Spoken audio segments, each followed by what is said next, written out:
Finding the best mix design for Texas roads is the main goal of this project.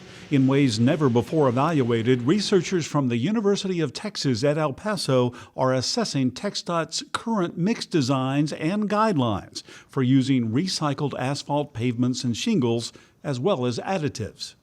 This project started looking at, the title of it is Balanced Mix Design. The goal here was to look at performance to measure the mix. In the past, the design process was looking into volumetrics. Pavements either fail in rutting or cracking. Those are the primary modes of failure.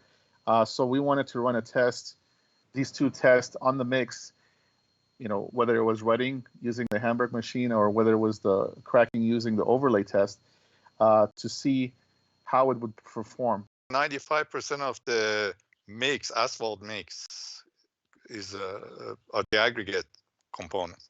We started focusing on that part of it. Most of the previous studies, they were focusing on the 5%, which is the binder.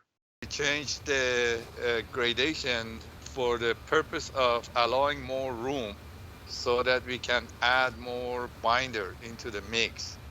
So by allowing more binder, now you have a more flexible mix, and a more flexible mix would not crack as easily.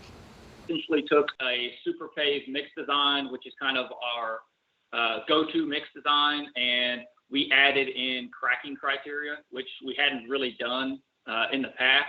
We have this balanced mix design. Obviously, as your cracking resistance goes up, your rutting resistance probably goes down because it's driven by binder.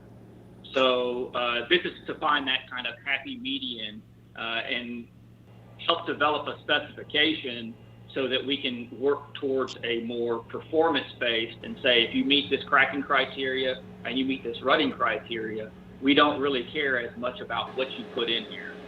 The cost of construction would go up a little bit, but if the road lasts one more year, that pays for itself 100 times.